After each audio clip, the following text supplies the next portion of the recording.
Fala galera, Danilo aqui, canal Podcar.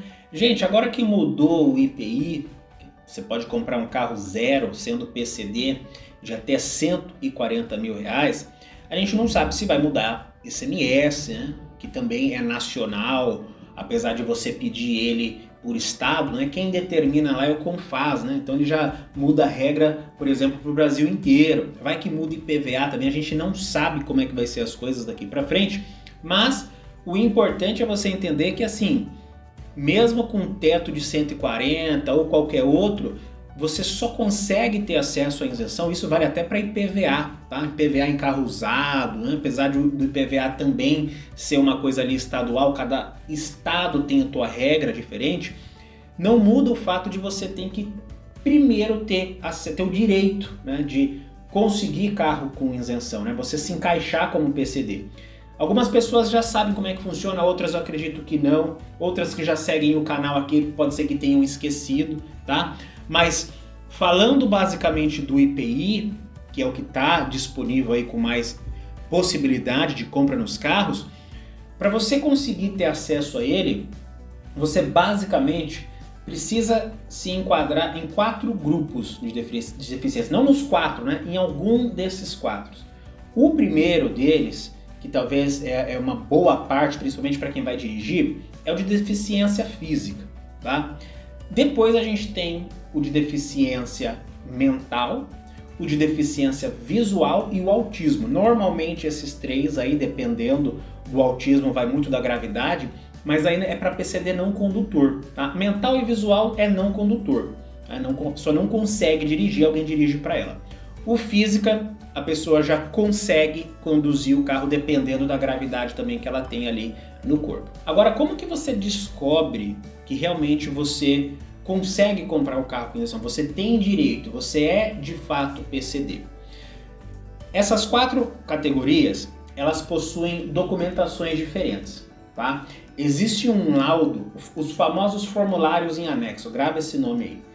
Eles são separados para cada uma dessas doenças. O de deficiência física é um, o de deficiência mental é outro, o de autismo é outro, tá? E o visual é junto com a física. Por que eles são separados, gente? Porque eles são os laudos. Eles são justamente os formulários que você tem que levar no médico, para o médico preencher, e depois você mandar para a Receita Federal, tá? E conseguir pedir tua isenção do IPI. Por isso que eles são separadinhos, né? Você não pode usar o laudo de deficiência mental se você tem deficiência física. Não, tem que ser certinho para cada uma, beleza? E uma coisa muito interessante nesses formulários é que assim, não adianta você ficar querendo descobrir se a tua doença dá acesso ao carro com isenção. Se a tua doença, ela vai dar direito a comprar o carro. A doença, ela mais te confunde do que realmente ela sana a sua dúvida.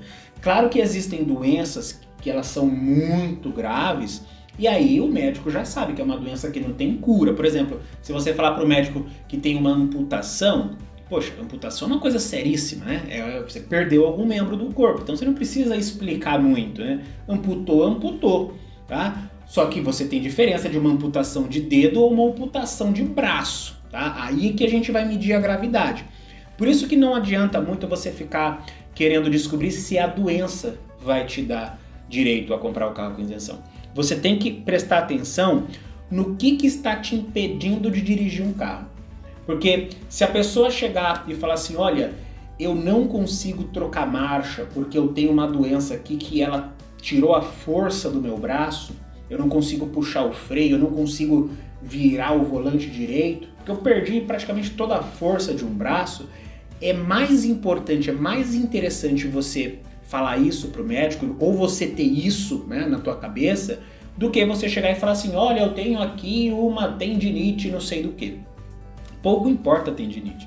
O que importa é você saber que você não está conseguindo dirigir porque você perdeu o movimento do braço, entendeu? Então isso vale para todos os outros casos. Pensa, por exemplo, no caso de deficiência mental. Não adianta você chegar e falar assim, olha, a pessoa tem aqui uma perda de memória que é tal nome. Tá, mas ela raciocina? Ela consegue fazer as coisas? Ela responde por ela mesma? Porque se ela conseguir, ela não tem deficiência. É apenas uma doença lá, mas que não compromete o raciocínio dela. Inclusive, ela consegue até dirigir o carro, entendeu? Então você tem que ir pela causa, pelo sintoma, pelo que está acontecendo. O mesmo vale para deficiência visual. Tá? Não adianta você falar assim, olha, a pessoa tem glaucoma, a pessoa tem catarata aqui, né, que são doenças ali. Será que ela se enquadra como deficiente visual? Não é assim que você descobre. O deficiente visual, ele tem regra igual às outras doenças. Por exemplo, o deficiente visual ele tem que ter um campo de visão, né, ou igual ou menor do que 20%, para ser caracterizado deficiente visual. Então você vê que pouco importa a doença, se ele tiver 40% da visão, ele não é deficiente visual, entendeu? O mesmo vale para as outras coisas.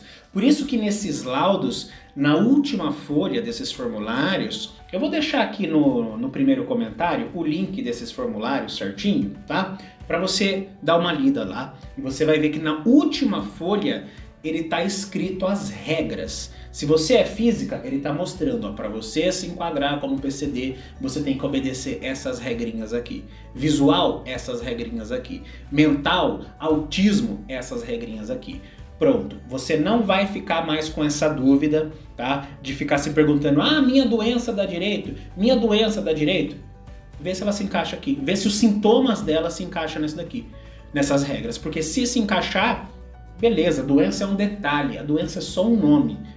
O médico ele quer saber, o perito médico, né, ele quer saber se você realmente tem limitações, tá, e impedimentos de dirigir um veículo, ok? Se você conseguir mostrar isso para ele, aí sim que você é caracterizado uma pessoa com deficiência para poder ter acesso à isenção do IPI, beleza? Basicamente as doenças, né, elas são apenas para registro mesmo. Claro que confunde um pouco, porque às vezes você vai pesquisar num lugar, né, procurar um lugar, perguntar para alguém, a pessoa te fala a doença, né? No próprio site das montadoras, assim, elas talvez vão voltar a colocar essa informação, mas você vai ver que tem uma lista de doenças. Só que normalmente algumas doenças que são muito graves mesmo, aí beleza, você não precisa explicar tanto, igual eu dei o exemplo da amputação, né? Apesar de que a amputação tem gravidades diferentes.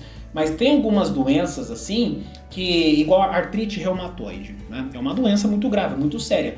Se você falar para o médico, né? Se você quer tirar lá a isenção e você fala para o médico que você tem essa doença, eles já vão saber que é uma doença grave, que é uma doença séria, que é uma doença que não tem cura, que é uma doença que compromete muito a tua limitação, a tua força ali.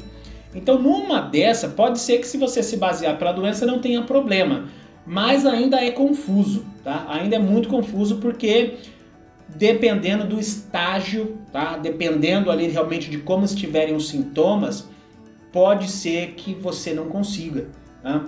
No caso da artrite reumatoide, como é uma coisa mais séria, né? Aí tudo bem, aí chega até passar. Mas outras, tente descobrir realmente o que está te impedindo de dirigir o carro, beleza? E aí sim, você explica melhor na hora de fazer os exames, né? Na hora de passar na consulta médica, o médico já vai entender, já vai pegar exame tudo bonitinho, e aí ele vai falar, opa, beleza, você aqui se encaixa, tudo normal, tá bom? No caso aqui do IPI, a gente sabe que dá para pedir online, dá para pedir assim sozinho, da internet mesmo, né?